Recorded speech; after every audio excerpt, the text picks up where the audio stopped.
my fellow human beings. So, I do drama, if you didn't know, and this year we have switched to doing the Trinity drama exams. If the exams actually happen, because of Corona. Anyway, I'm doing Trinity, and that means I'm allowed to make costumes for my pieces. Before the curriculum we were doing, we weren't allowed to make costumes for our pieces, and now we can. It makes me so happy! So anyway, my theme for my program this year is like olden days, back in the day, which is amazing because I love back in the day clothing, as you can tell. So I thought I might as well make a video about how I made my costumes. So I really hope you enjoy. The first thing to do is to go thrifting, because I'm not making it completely by scratch. And fabric is really expensive. We have this awesome little second-hand shop in our town, and I just love it so much! So the first thing I got were this pair of tweed pants that, to my absolute astonishment, fit me perfectly around the waist. And I didn't have to alter them at all, which is like mind-boggling. The only downside is it doesn't have pockets.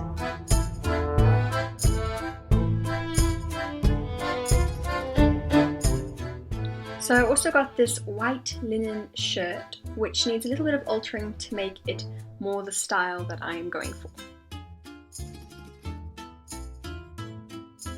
Then I got this pair of pants, which fabric was perfect for my suspenders and my hat.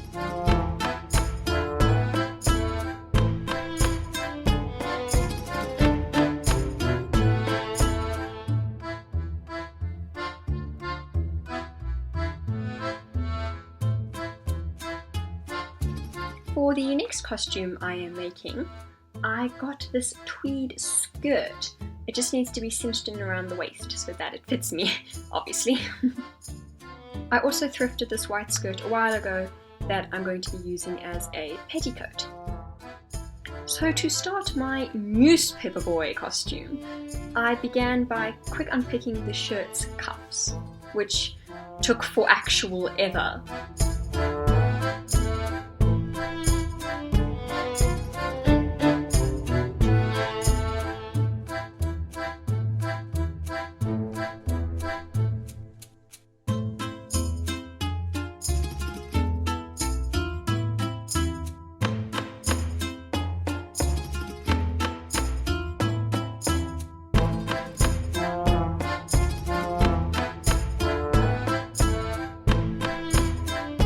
So, this is how it's looking so far.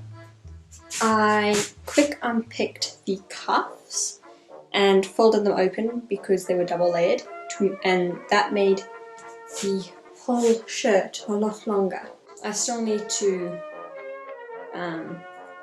finish the edges and then probably get a piece of elastic or something to make the cuffs so that they're piratey looking. So that's the sleeves mostly done. And then for the collar, I'm going to make it smaller. So, it looks something like that. And then, the top should be done. So that's pretty cool. I must say, getting a thrifted piece and altering it, instead of making a whole shirt by yourself, a lot easier.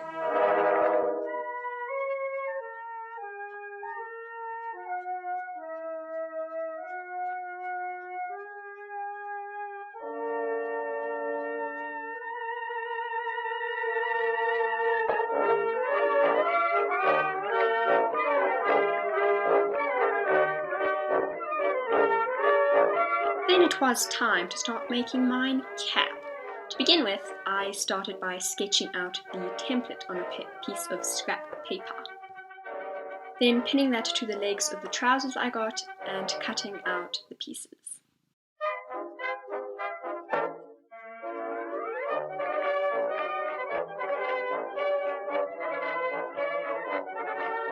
I feel like every sewing project just gets on your nerves.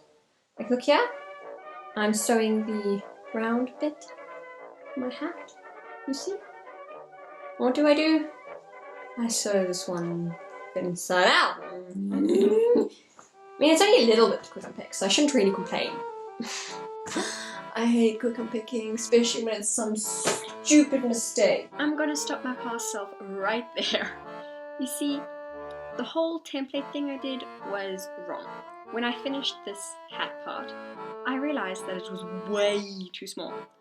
So I had to redo the whole thing using a bigger template. Talk about stupid mistakes.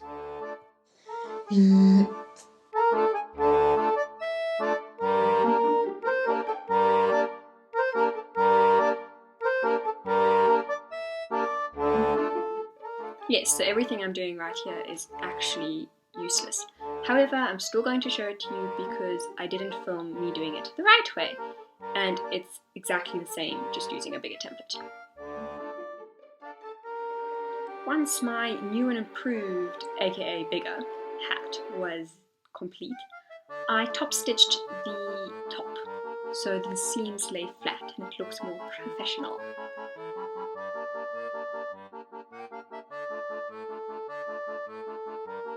Then for the cap part of the cap, I cut out 2 moon-shaped pieces and sewed them together.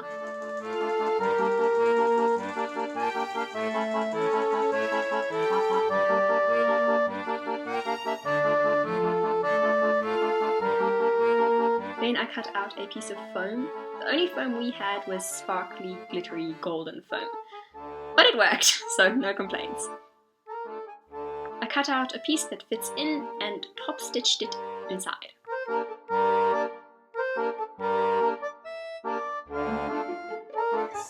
Okay, so I have the outside layer of thine hat, the shell. So it looks something like that. Then I have the cap, like so. And then I'm adding a little strippy thingy-mabobby over there, and a inner layery thingy-bob. So that is the plan. That hat. Oh, and I need to add a little buttony thing to the top of the hat. Be a proper newspaper boy. Cutting out that strippy thingy that goes at the bottom and attaching it.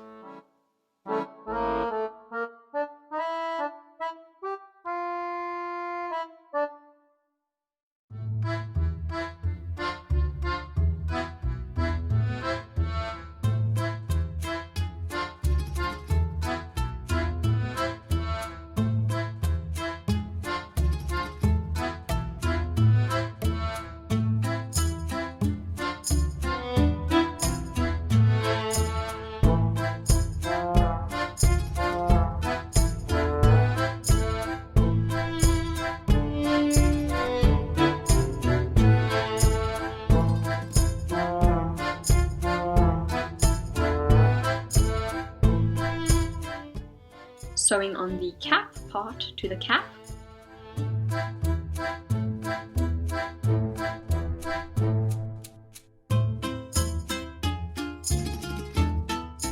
Then I started to make the buttony thing that goes at the top. So I cut out a circle of fabric and used that to cover up another button and hand stitched it to the top of the cap.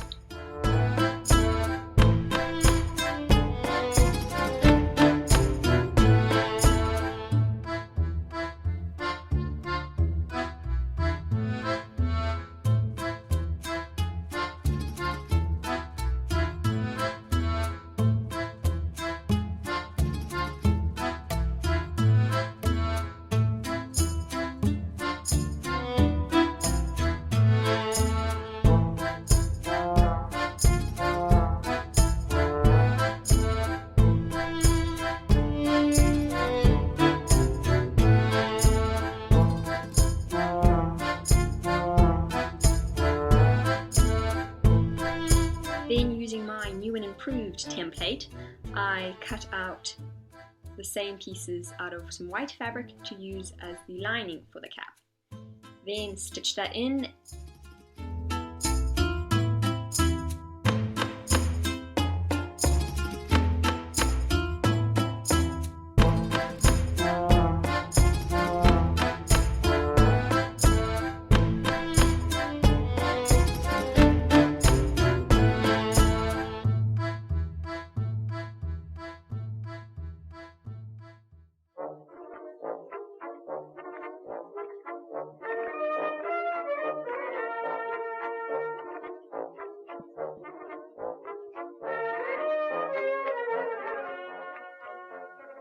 Ta-da! The cap is done!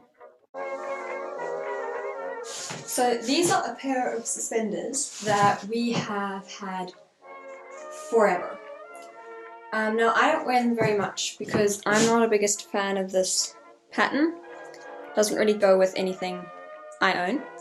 So I never really wear them, and they're also too big. As you can see, the elastic is way too high. It should be, that little thingy blobby should be over like there. So the elastic is too long. However, the clasps that they have are perfect and they work super nicely. So that's really just perfect for suspenders.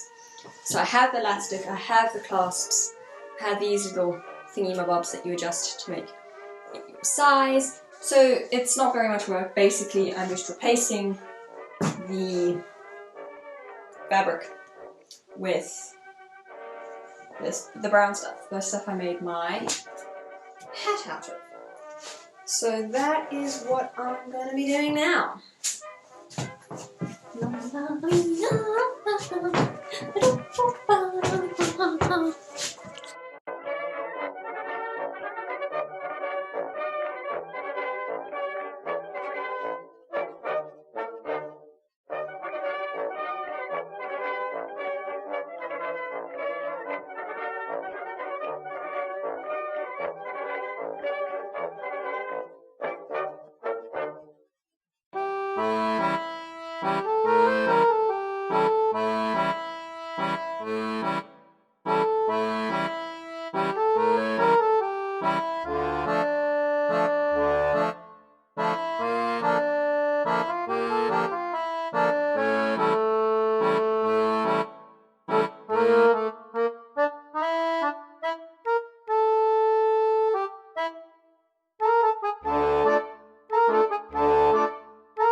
This is the leather pieces for the back of the suspenders, but the colour of it was a bit too light. To darken them, I used ink, which is totally the wrong thing to use, but it kind of worked. So.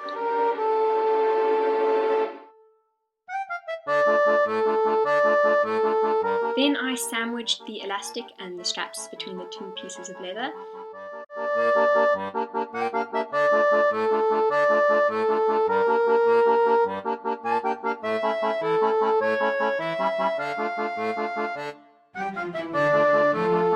Hand stitched around the edge for looks and for strength.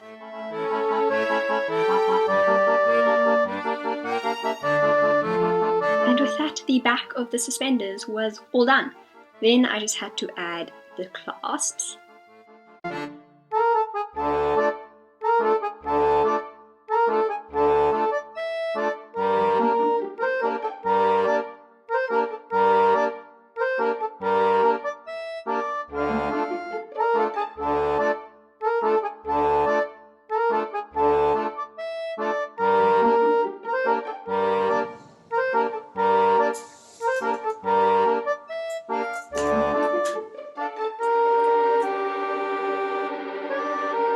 And that is the suspenders done. Now for my grandmother costume. I started off by doing my favourite thing in the whole entire world. Quick unpicking. Yeah.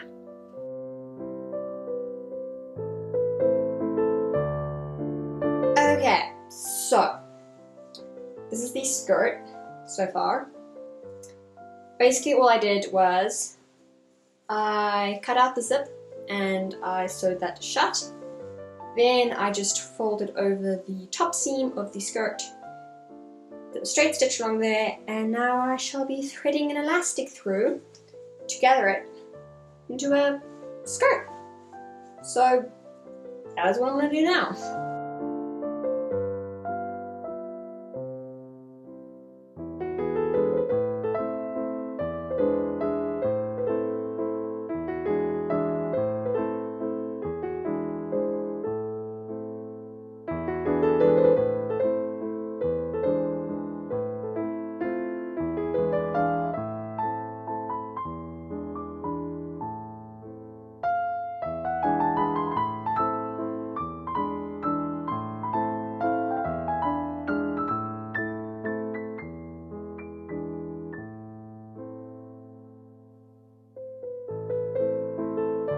Then that finished my outer skirt, and now for the petticoat.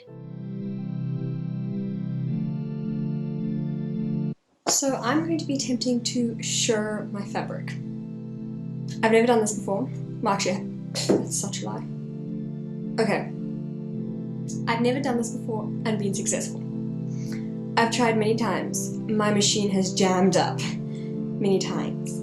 It's just never worked.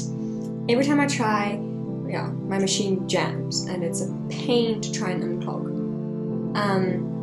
But I really want to be able to shirr because it's so useful for tops of skirts and hippie pants and just So I'm going to be attempting to shirr. Fun.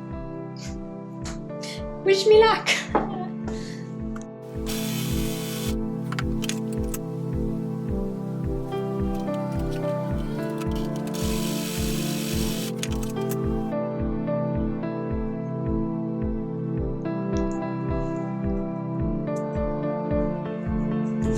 It worked!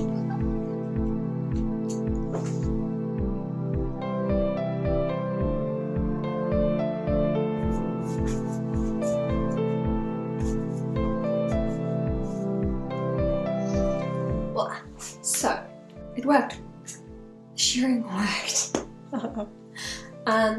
So as you can see, I undid the top elastic band. So now I just have to thread a new elastic in to cinch that up, and it's done. Very pretty skirt, must say. Yeah, so that's cool. Now, if you were thinking that was too easy, how did she get it the first time when she's never gotten it right before? Well, you are quite right. I might have been able to get it the first time super easily, but it completely messed up my machine for like 2 weeks. The tension was off, I couldn't sew a straight stitch, everything was just wrong, and that was because I tried to shirr using elastic thread. This skirt is really pretty, so I'll be wearing it after my exams.